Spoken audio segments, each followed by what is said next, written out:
સુરતમાં એસએમસી દ્વારા નાસિરનગરમાં વહેલી સવારથી ચુસ્ત પોલીસ બંદોબસ્ત સાથે ડિમોલેશનની મોટી કાર્યવાહી હાથ ધરવામાં આવી છે। તંત્રના બુલડોઝર ફરતા જ અહીં 50 વર્ષથી રહેલા 100 કરતા પણ વધુ પરિવારો રસ્તે આવી ગયા છે। સ્થાનિકોનો ગંભીર આક્ષેપ છે કે એસએમસી દ્વારા કોઈપણ લેખિત નોટિસ આપ્યા વગર જ ઘરો તોડી પડાયા છે।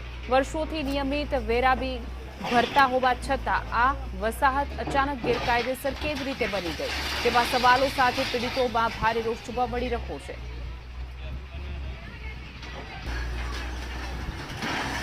તો સુરતના વેડ દરવાજા પાસે મ્યુનિસિપલ કોર્પોરેશનનું બુલડોઝર ભરી ગયું છે। નાસિરનગરના આ દ્રશ્યો કે જ્યાં એકી સાથે 100 પરિવાર વસવાટ કરે છે, 100થી પણ વધુ પરિવારો બેઘર થઈ ગયા છે। સ્થાનિક લોકોનો ગંભીર આરોપ છે કે 50 વર્ષથી અમે અહીંયા વસવાટ કરીએ છીએ અને અમને નોટિસ પણ આપવામાં આવી નથી અને બુલડોઝરની કાર્યવાહી કરવામાં આવી છે। અચાનક અમારું ઘર ગેરકાયદે કેવી રીતે બની જાય, આવા ગંભીર સવાલો સ્થાનિક લોકો પૂછી રહ્યા છે।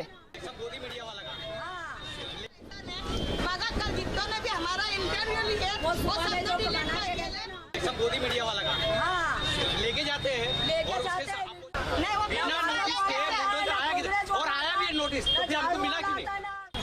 हमारा पूरा वीरान हो गया है। इसका कुछ होना चाहिए, फायदा होना चाहिए। घर के बदले कोई घर है। કતારગામ વેડ દરવાજા પાસે આવેલ નાસિરનગર છે, ત્યાં જે મકાન જે ઝોપડપટ્ટી હતી તે જર્જરિત હોવાના કારણે તેમને તોડી પાડવામાં આવ્યું છે। પણ મહત્વની વાત એ છે કે અહીં જે સ્થાનિક લોકો રહેતા હતા તેમનો સીધો એમ આક્ષેપ છે કે આ તોડવા પહેલા અમને કોઈ પણ પ્રકારની નોટિસ નથી આપવામાં આવી અને તેને કારણે આજે અમે રોડ પર આવી ચૂક્યા છે।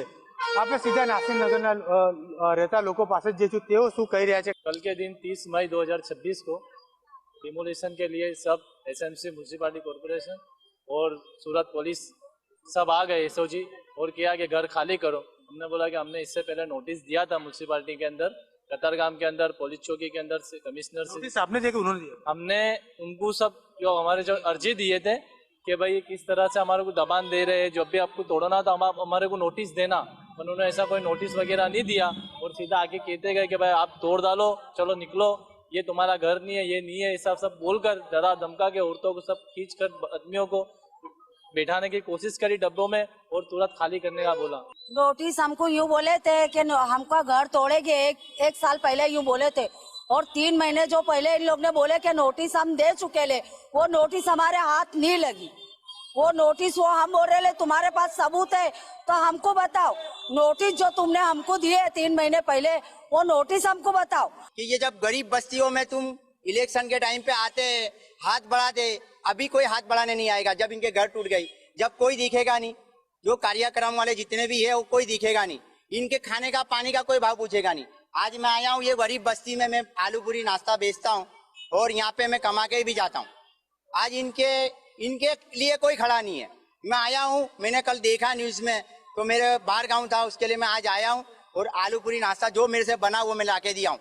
और जो जितने भी बड़ी बड़ी बातें करते ना वो कोई दिखता नहीं ऐसे टाइम पे, तो ये गलत है। इन लोग ने पहले से इनको घर के लिए कुछ भी करना चाहिए था।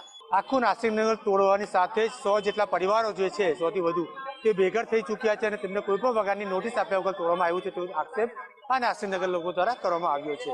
કેમેરામેન અજીત પટેલ સાથે જયેન્દ્ર પાંડે, સંદેશ ન્યૂઝ, સુરત।